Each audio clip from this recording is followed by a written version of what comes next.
함께 보실 하나님 말씀은 다니엘서 8장 1절에서 14절까지의 말씀입니다. 구약성경 1246페이지 전후로 있습니다. 다니엘서 8장 1절에서 14절까지의 말씀을 드라마 바이블로 봉독하겠습니다. 나 다니엘에게 처음에 나타난 환상 후 벨사살 왕 제3년에 다시 한 환상이 나타나니라. 내가 환상을 보았는데 내가 그것을 볼 때 내 몸은 엘람 지방 수산성에 있었고 내가 환상을 보기는 을레 강변에서이니라. 내가 눈을 들어 본즉 강가에 두 뿔 가진 순양이 섰는데 그 두 뿔이 다 길었으며 그중 한 뿔은 다른 뿔보다 길었고 그 긴 것은 나중에 난 것이더라. 내가 본즉 그 순양이 서쪽과 북쪽과 남쪽을 향하여 받으나 그것을 당할 짐승이 하나도 없고 그 손에서 구할 자가 없으므로 그것이 원하는 대로 행하고 강하여졌더라. 내가 생각할 때에 한 순념수가 서쪽에서부터 와서 온 지면에 두루 다니되 땅에 닿지 아니하며 그 염소의 두 눈 사이에는 현저한 뿔이 있더라. 그것이 두 뿔 가진 순양 곧 내가 본 바 강가에 섰던 양에게로 나아가되 분노한 힘으로 그것에게로 달려가더니 내가 본즉 그것이 순양에게로 가까이 나아가서는 더욱 성내어 그 순양을 쳐서 그 두 뿔을 꺾으나 순양에게는 그것을 대적할 힘이 없으므로 그것이 순양을 땅에 엎드러뜨리고 짓밟았으나 순양을 그 손에서 벗어나게 할 자가 없었더라. 순염소가 스스로 심히 강대하여 가더니 강성할 때 그 큰 뿔이 꺾이고 그 대신에 현저한 뿔 넷이 하늘 사방을 향하여 났더라. 그중 한 뿔에서 또 작은 뿔 하나가 나서 남쪽과 동쪽과 또 영화로운 땅을 향하여 심히 커지더니 그것이 하늘 군대에 미칠 만큼 커져서 그 군대와 별들 중에 몇을 땅에 떨어뜨리고 그것들을 짓밟고 또 스스로 높아져서 군대의 주제를 대적하며 그에게 매일 드리는 제사를 없애버렸고 그의 성소를 헐었으며 그의 악으로 말미암아 백성이 매일 드리는 제사가 넘긴 바 되었고 그것이 또 진리를 땅에 던지며 자의로 행하여 형통하였더라. 내가 들은즉 한 거룩한 이가 말하더니 다른 거룩한 이가 그 말하는 이에게 묻되 환상에 나타난 바 매일 드리는 제사와 망하게 하는 죄악에 대한 일과 성수와 백성이 내준 바 되니 짓밟힐 일이 어느 때까지 이를꼬.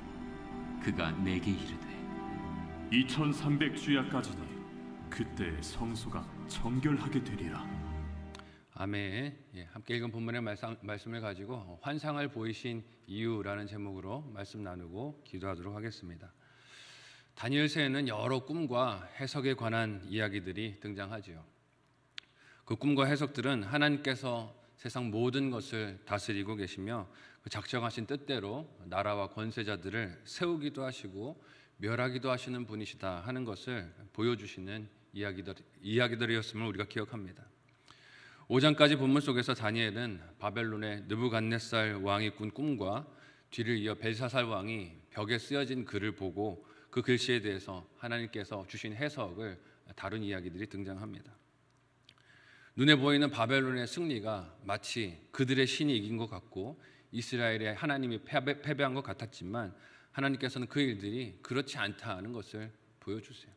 모두가 다 하나님의 섭리와 뜻과 계획 가운데서 일어난 사건들이라는 것입니다. 이렇게 왕들에게 하나님이 보이신 꿈과 환상의 그 해석들을 보이던 다니엘이 7장부터는 하나님께서 다니엘에게 직접 보이시는 그 눈의 환상을 보게 됩니다. 지난 7장은 벨사살 왕이 암살되기 전인 그의 통치 원년에 꿈에서 본 환상의 내용이 등장했었는데 그 꿈은 내 짐승과 인자와 같은 이가 나오는 내용이었고 그 내용으로 인해서 다니엘이 심히 근심했을 때 천사가 이를 이루실 성도들의 회복과 승리에 관한 내용임을 해석해주는 장면이 등장했습니다. 왕들의 꿈을 해석해주던 다니엘이잖아요. 꿈을 꿨을 때 그것을 다 알던 다니엘인데 정작 자신이 본 환상에 대해서는 압니까 모릅니까? 모르는 것을 보죠. 하나님의 은혜가 그 꿈을 해석해 주시고 풀어주시지 않으면 알 수가 없다는 것을 보여주세요. 그러니까 사람의 능력이 아니라는 것을 보여주시는 거죠. 똑똑해서 지혜가 다니엘에게 있어서 이것이 해석되는 것이 아니라 하나님이 풀어주시고 알려주셔야만 알 수 있다는 것입니다. 그리고 오늘 본문인 8장에서 다니엘은 벨사살 왕의 통치 3년째 되는 해에 또 다른 환상을 보게 됩니다. 그 환상이 무엇이라고 오늘 본문이 기록하고 있습니까? 함께 2절에서 4절까지의 말씀을 한 목소리로 읽어보도록 하겠습니다. 같이 읽습니다. 시작. 내가 환상을 보았는데 내가 그것을 볼 때에 내 몸은 엘람 지방 수산성에 있었고 내가 환상을 보기는 을레 강변에서이니라. 내가 눈을 불어본즉 강가에 두 뿔 가진 순양이 섰는데 그 두 뿔이 다 길었으며 그중 한 뿔은 다른 뿔보다 길었고 그 긴 것은 나중에 난 것이더라. 내가 본즉 그 순양이 서쪽과 북쪽과 남쪽을 향하여 받으나 그것을 당할 짐승이 하나도 없고 그 손에서 구할 자가 없으므로 그것이 원하는 대로 행하고 강하여 졌더라. 아멘. 읽은 본문의 환상이 다니엘에게 나타난 때가 1절은 벨사살 왕 제3년의 때였다라고 기록하고 있습니다. 즉 바벨론이 세계 패권을 쥐고 있던 때였습니다. 그런데 하나님은 다니엘에게 지금 그가 살고 있는 이 바벨론이 하나님의 계획에 의해서 다른 강한 나라에 의해 무너질 것을 보여주십니다. 두 나라들에 의해 무너질 것을 보여주세요. 그 나라가 메대와 페르시아, 바사를 뜻하는 것이죠. 두 뿔 가진 순양을 보게 하신 것은 바벨론을 패망하게 만들 이 나라들이 있다는 것을 드러내시는 것입니다. 지난 5장 본문에서도 살폈지만 벨사살 왕은 자신의 왕권을 강화하고 또 그것을 자랑하기 위하여 귀족들을 1000명이나 모아놓고 잔치를 열었습니다. 예루살렘 성전에서 가져온 그릇들을 가지고 술을 퍼마시면서 우리가 이렇게 강력하다 하는 것을 자랑하고 내세우려고 했어요. 한껏 힘자랑을 했습니다. 그 자리에서 하나님이 보이시는 손가락들이 벽에 글씨를 쓰는 광경을 보고 혼비백산했었죠. 이게 무슨 일인가? 그리고 다니엘에게 그 글자들의 뜻을 물으면서 해석을 해주면 대단한 권세를 주고 부귀를 주겠다라고 약속을 했었습니다. 하지만 다니엘이 어쨌습니까? 그 제안을 거절했어요. 그건 남에게나 주십시오. 저에게 필요한 것이 아닙니다. 다니엘이 왜 그랬는가 하는 것을 오늘 본문에서 우리가 짐작할 수 있어요. 어떻게 알 수 있습니까? 이 나라의 권세가 곧 끝난다 하는 것을 알고 있었다는 것이죠. 다니엘은 하나님이 주신 나라의 미래에 대한 지식이 있었던 것입니다. 왕이 주겠다라고 자랑한 것이 그의 것도 아니고 줘봐야 소용없는 것도 다니엘은 알고 있었던 것이죠. 그러니 지금 망하는 나라의 왕이 주겠다라고 하는 권세와 풍요로운 삶이 그에게는 덧없다 하는 것을 다 깨닫고 있었던 것입니다. 하나님은 바벨론 이후 나타날 메대와 바사만이 아니라 이후에 일어날 나라들에 대해서도 다니엘이 미리 환상을 통하여 보고 마음에 품도록 인도하십니다. 함께 오늘 본문 5절에서 8절까지의 말씀을 또 한 목소리로 읽어보도록 하겠습니다. 같이 읽습니다. 시작.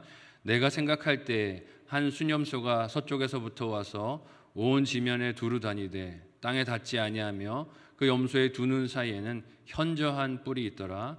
그것이 두 뿔 가진 순양 곧 내가 본 바 강가에 섰던 양에게로 나아가되 분노한 힘으로 그것에게로 달려가더니 내가 본즉 그것이 순양에게로 가까이 나아가서는 더욱 성내어 그 순양을 쳐서 그 두 뿔을 꺾으나 순양에게는 그것을 대적할 힘이 없으므로 그것이 순양을 땅에 엎드려뜨리고 짓밟았으니 순양을 그 손에서 벗어나게 할 자가 없었더라.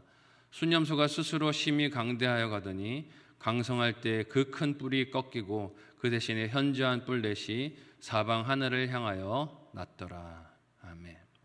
하나님은 다니엘에게 당장 자신이 살고 있는 바벨론이 패망하고 그 이후에 일어날 나라들에 대한 이야기만이 아니라 그 이후에 일어날 일도 말씀해 주세요.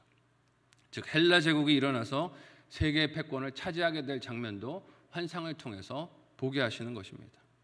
페르시아 뒤에 등장하는 이 강력한 군주는 헬라의 알렉산더로 그를 대왕이라고 부를 만큼 세계 여러 지역을 그가 통치하고 다스리게 됩니다. 많은 영토를 차지하게 돼요. 하지만 그도 연약한 인생일 뿐이기에 젊은 나이에 죽음을 맞이하게 됩니다. 30대 중반에 죽음을 맞게 돼요. 그리고 그의 죽음 이후에 헬라 제국은 4개로 분열되게 됩니다. 그 다가올 미래가 다니엘이 볼 환상을 통하여 하나님이 드러내 보여주시고 알게 하시는 것이죠.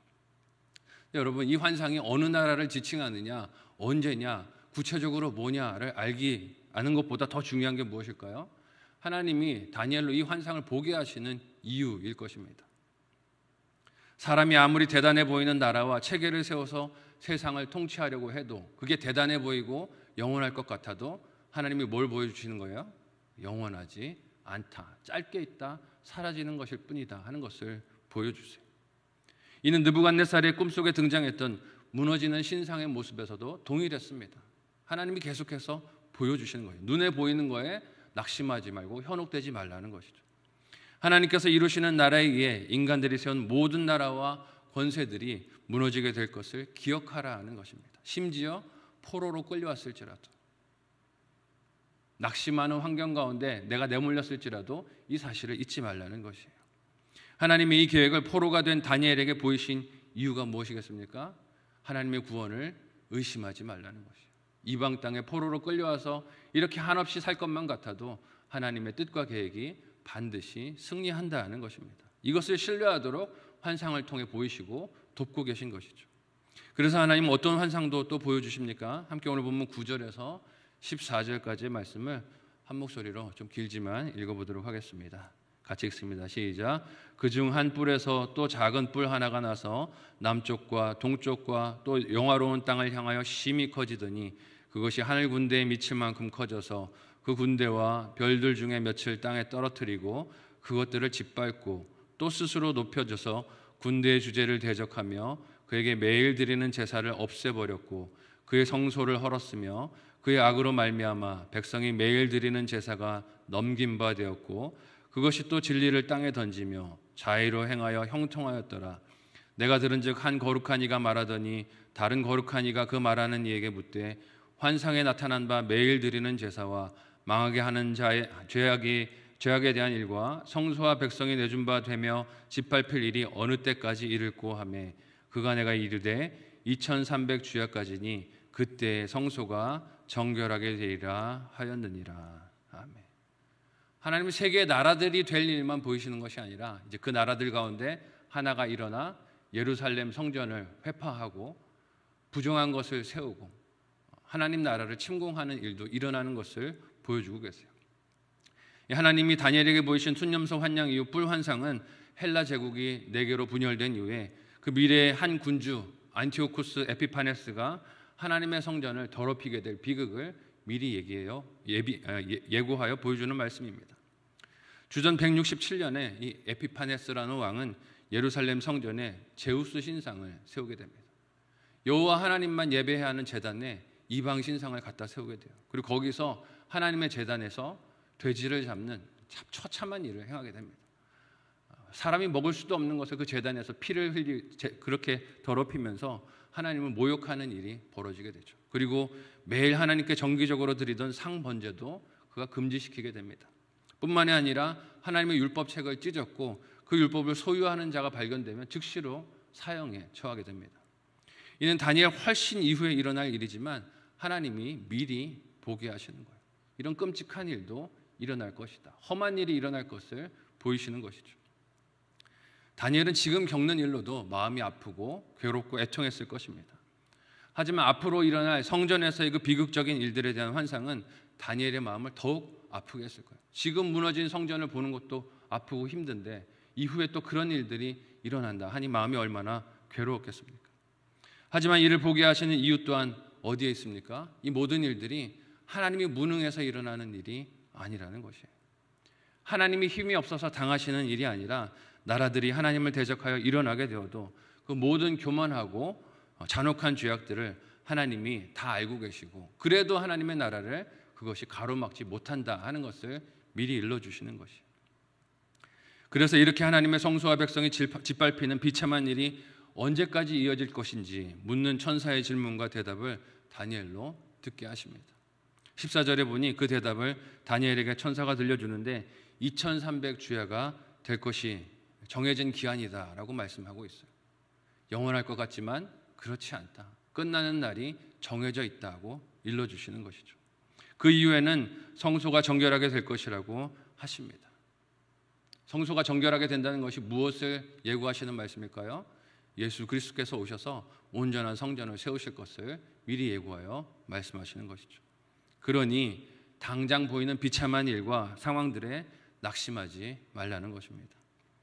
이 말씀은 하나님께서 포로 생활 중에 있는 다니엘에게 앞으로 있을 일들에 대하여 또 승리와 회복에 대하여 주시는 말씀이지만 오늘 우리를 향하신 사랑의 초대이기도 함을 잊지 마시기를 바랍니다.